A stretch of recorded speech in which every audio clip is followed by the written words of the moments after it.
Put the damn dog on him. Now, Sergeant Collar's voice cracked through the air like a whip. His jaw clenched as he pointed toward the trembling man against the alley wall, blood on his shirt, a rusted knife at his feet, and fear written across every inch of his face. Officer Jonah Miles held tightly to Rex's leash, the canine vibrating with tension, chest rising and falling in rapid bursts, trained, conditioned, deadly if commanded. But something about the moment, about the man cowering beneath the flickering security light, made Jonah hesitate. Rex didn't lunge forward. He didn't growl. He turned his head slowly, eyes fixed on Jonah, as if asking, "Are you sure?" The alley stank of motor oil and old trash. Rain from earlier that evening had left the ground slick and unforgiving. Red and blue lights danced along the wet bricks, sirens fading in the distance.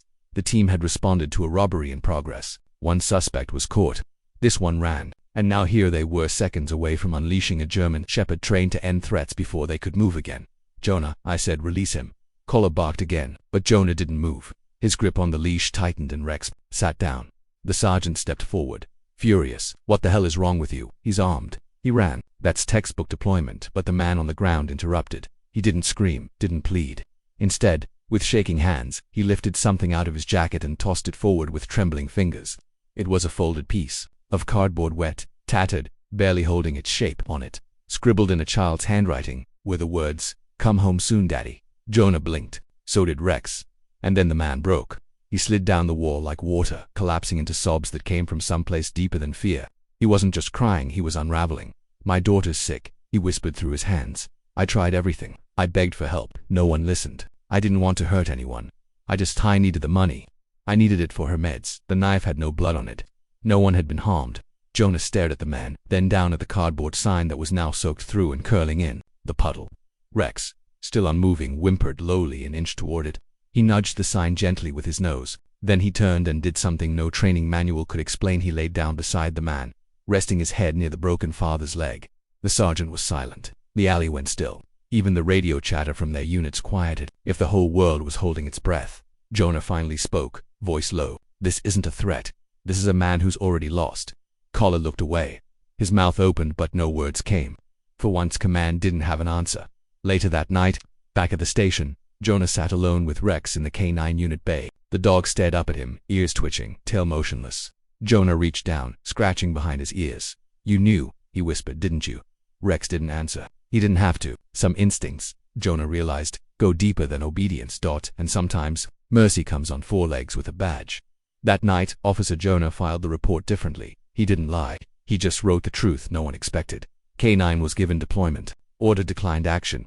Assessed situation independently. Escalated without force. And in the corner of the evidence bag, carefully dried and pressed, was the crumpled cardboard sign. "Come home soon, Daddy." He made sure it wouldn't be thrown away. The precinct buzzed with low chatter and static, but inside Jonah's heart, there was only quiet, the kind that settles over a man when he's seen something he can't unsee. He sat across from internal affairs now, under sterile lights, answering questions that didn't care about context, only protocol. "Why didn't you deploy your K9 when ordered, Officer Miles?" The man across from him asked flatly, not out of cruelty but out of rote duty. His fingers tapped impatiently against a notepad. The walls felt narrower with every passing second. Jonah didn't respond right away. He looked down at the file on the table.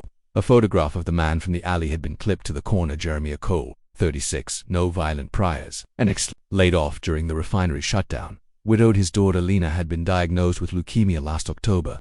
Jonah had read the hospital records himself, stacks of overdue bills, a collapsed GoFundMe page that barely reached a fraction of its goal. No one was coming for Jeremiah, and so he ran out of time. I assessed that force wasn't necessary. Jonah finally said, the same way he had in his report. But his voice lacked the usual stiffness of duty. There was a tremor in it, something human, something too soft for those rooms. The agent blinked. "You're saying the suspect surrendered without coercion?" Jonah nodded, and Rex responded accordingly. The officer jotted something down but didn't press further. The interview would continue for nearly an hour more, filled with questions that tried to measure morality through paperwork. Jonah answered them all, never changing the facts, but no form on earth could capture what happened in that alley the way Rex had simply refused to attack, even when ordered, like he'd read the man's soul better than any badge ever could. Outside the interview room, the world moved on. Jeremiah had been held overnight, but by morning he was gone, released into the shadows of the system, awaiting a hearing date he might not even be able to attend without losing what little work he had. Jonah found himself watching the hallway where the man had walked out, coat still soaked, holding his daughter's cardboard sign like it was sacred. That night, something strange happened. Jonah returned to the kennel facility for late inspection standard protocol after a field deployment. Rex was in his run, lying quietly. But as Jonah approached, Rex stood and moved with a deliberate slowness, as if carrying the weight of that night inside him. He didn't bark, didn't wag, he just looked up, then walked toward the gate, nose nudging it softly. Jonah opened it. Rex didn't run into the play yard like usual. He stopped and looked back toward the parking lot. Then again at Jonah. He wanted to go somewhere. Jonah didn't know why he followed him. Maybe it was instinct, or maybe he needed to get out of his own head. Either way, he found himself driving with Rex in the passenger seat. The night stretched ahead like a question that hadn't yet been asked. 30 minutes passed before they reached a rundown neighborhood on the edge of the city. Rex began to pace as they neared a small yellow-lit duplex. Jonah pulled over. He didn't need a house number. Rex had already made it clear. I found Jeremiah sitting on the porch, cradling a sleeping girl wrapped in mismatched blankets. The man looked up, startled, but when he saw Rex step forward slow, gentle ears down, his expression changed. He didn't stand, he didn't move. He just watched as Rex walked forward, then lay down quietly next to the child. Jeremiah's voice cracked. She hasn't slept in days, he whispered, but now, she hasn't twitched since he laid down. Jonah nodded silently. He understood now. Whatever Rex had sensed in that alley wasn't just fear, it was a life begging to be protected. And somehow, that duty had extended past the badge. They stayed like that for a while, man. Dog, father, child. No arrests, no protocols. Just presence, but the world wouldn't leave them untouched for long. By morning, footage from a nearby business had made its way to local news. A leaked clip showing Jonah holding Rex back. The man sobbing, the canine disobeying a direct command. It exploded online. Hero dog spares desperate father. The headlines read, "When compassion overrules command." And in that sudden storm of attention, opinions split like lightning. Some praised the dog, others blamed the officer. He hesitated. One pundit barked, "He put lives at risk." And then came the demands, reviews, hearings, evaluations of Jonah's fitness for duty. The department stayed quiet. But inside the station, Jonah could feel the shift. Some glances held respect. Others didn't. Caller didn't say a word to him that week. 3 days later, the department psychologist called him in. She didn't begin with a form. She asked a simple question. "Do you regret what you did?" Jonah exhaled. "No," I said, "but I don't expect everyone to understand." She nodded slowly. "They don't have to. You just have to live with it." He paused, then looked up. It wasn't about disobedience. It was about seeing a line I didn't want to cross, just because someone said it was there. She gave a soft smile. "Then maybe that's what makes you fit to wear the badge in the first place." As Jonah walked back to the kennel that evening, he found Rex sitting exactly where he'd left Himmler, waiting. But something in the dog's eyes had shifted. Not duty, not discipline, loyalty, not to the job, to the right thing. Jonah kneeled beside him, resting his forehead against Rex's. "You're more than a weapon," he whispered. "You always were." Outside, the world argued over decisions and policies and footage and headlines. But inside that kennel, there was only silence. The kind that lives between orders, the kind that tells a man he did the right thing, even when the world screams otherwise. By the end of the week, Jonah had become both a hero and a problem. His inbox was flooded with messages, some praising him for compassion, others accusing him of weakness. Social media painted Rex as a symbol of moral instinct, and Jonah as the officer who listened to his dog instead of his orders. A national morning show even requested an interview, but the department's PR team swiftly declined, opting instead for silence and internal review. That silence grew heavier with each passing day. Officers who once greeted him with nods and fist bumps now avoided eye contact. He noticed conversations paused when he walked into the break room. He wasn't suspended, not officially, but he was being watched. Every report he filed was triple-checked. Every K9 unit dispatch seemed to skip his name. It all came to a head. During the Tuesday morning briefing, they had just finished reviewing a series of burglaries when Sergeant Kohler called Jonah out in front of the unit. "Miles, we're reassigning Rex for a 30-day behavioral observation. You'll be benched until that's complete." The words fell like cold steel in the room. Jonah's breath caught. Rex, just behind him, let out a low, confused whine. Jonah stood slowly, trying to keep his voice steady. "He didn't do anything wrong," he said. Collar didn't flinch. "He disobeyed a direct command. That's not up for debate. If you can't control your canine, we'll find someone who can." The room froze. Eyes flickered between them. Jonah didn't say another word. He walked Rex back to the kennel without a sound, each step feeling heavier than the last. At the gate, Rex paused, resisting slightly before entering. Jonah crouched, ran a hand through his fur, and whispered, "This isn't your fault. It never was." That night, Jonah couldn't sleep. Every hour dragged by in the stillness of his apartment. He sat with the lights off, watching old video footage on his laptop training sessions, fieldwork even the day they first paired him with Rex. That memory in particular cut deep. Rex had been a rejected trainee, labeled too intuitive, not aggressive enough. Jonah had taken a chance on him when no one else would. Now that same instinct that once made him valuable had made him a liability. By morning, Jonah had made up his mind he wasn't going to let Rex be stripped of his dignity. If the system didn't see his value, he'd find someone who would. He drove across the city to meet someone he hadn't seen in nearly 5 years, Marta Calhoun, a retired canine handler and now head of a non-profit that retrains service dogs for veterans. Marta had trained some of the best units in the state, and she had a reputation for saying what others wouldn't. They met at a quiet rescue facility outside of town. Jonah didn't waste time. He explained everything what happened in the alley, the internal review, the reassignment. Marta listened without interrupting, her gaze sharp beneath her silver-streaked hair. When he finished, she looked at Rex, who stood silently by Jonah's side, tail still, posture alert. "Let me guess," she said. "They want a weapon, but what they've got is a guardian." Jonah nodded. "Exactly." Marta sighed. "He's rare. You don't train that kind of discernment. It's in him, and it's why they're scared." She stepped forward and knelt beside Rex, speaking softly. Rex leaned into her hand without hesitation. Then she looked up. "I can take him in. He'd thrive here. He'd help people in ways most dogs can't. But you'd be letting him go for good." Jonah's heart twisted. The idea of walking away from Rex. After everything, they weren't just partners. They were something more. Brothers, mirrors, survivors of a system that chewed up even its best. But keeping him in a system that punished empathy, that was worse. He looked at Rex, who now sat beside Marta, calm, watching him. And in that gaze, Jonah saw no fear. Just trust. The kind that says, "I'll go where you send me, and I'll be okay." Jonah knelt beside him, pressed his forehead to Rex's. "Thank you," he whispered, "for knowing what I didn't. For teaching me how to see." Rex licked his cheek once, then stood and walked toward the gates with Marta. Jonah didn't follow. He just stood there, as the sun crept over the hills, casting long shadows across the gravel. By the time he returned to the station, his desk had already been cleared. A memo sat in his inbox. Administrative leave extended. Pending review outcome no. Phone call. No explanation. But Jonah didn't care anymore. Later that night, a video surfaced online. Not from news crews or surveillance cameras, but from someone who had been there that day in the alley.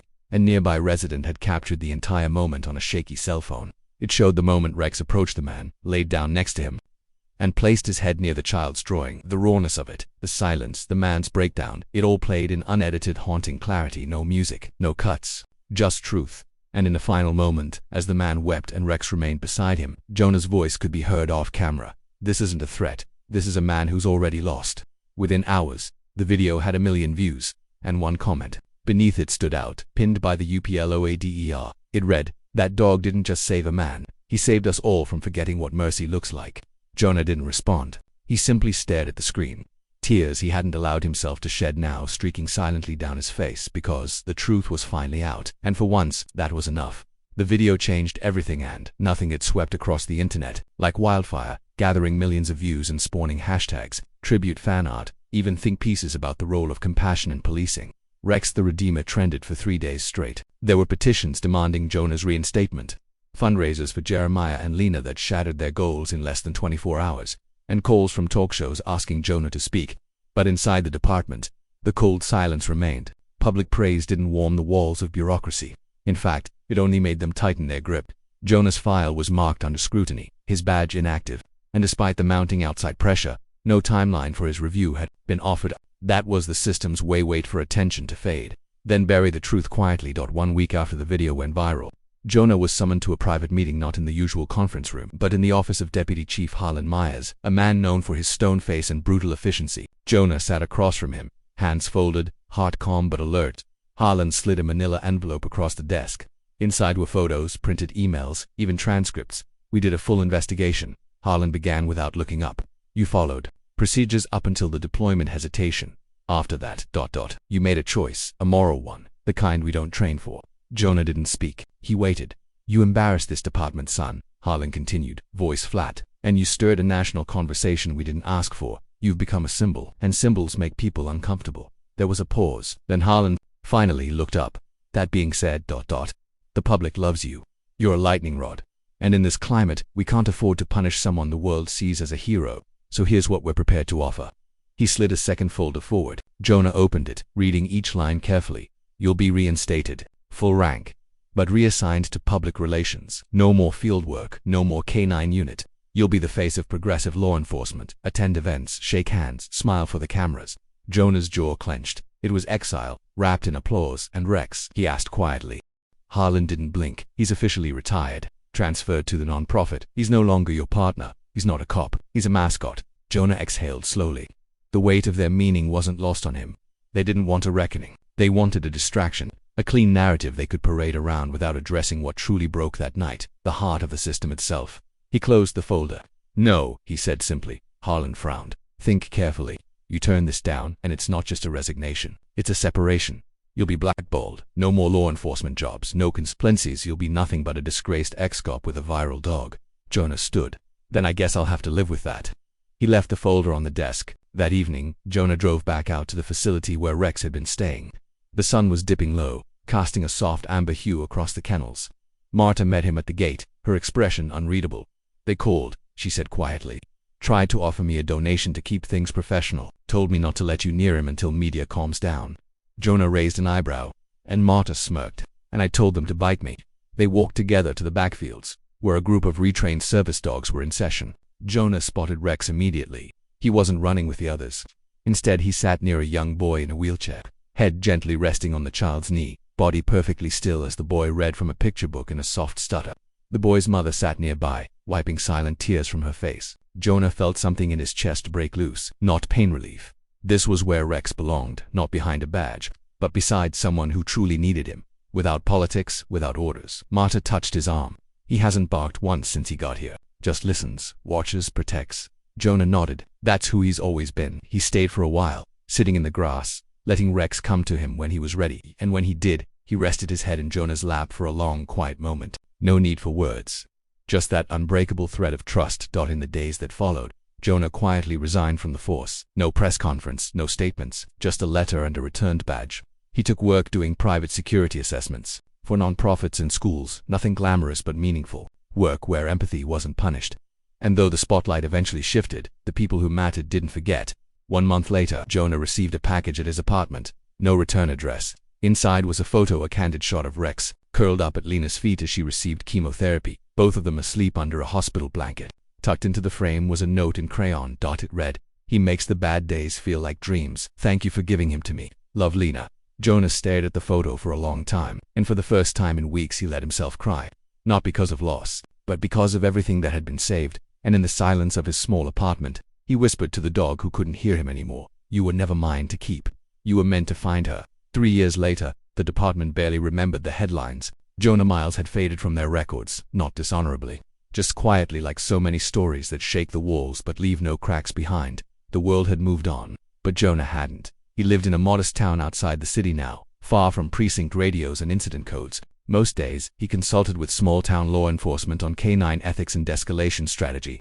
Though he avoided any job that came with a badge, it was enough. Some nights he still woke from dreams of that alley, the trembling man, the rain, cardboard sign, and Rex lying down beside a stranger like he'd done it all his life. And in those dreams, Jonah never gave the command. He only watched because deep down he knew something now that no training manual ever taught. Sometimes not acting is the most powerful thing you can do. Rex had become a quiet legend in his own right. The nonprofit often sent updates, photos of him attending children's hospitals, resting beside wounded veterans, or simply napping beside those too broken to speak. He never wore a uniform again. He never had to. Wherever he went, people listened. Not to barks or commands, but to the calm presence of a creature who, once upon a time, chose mercy over instinct.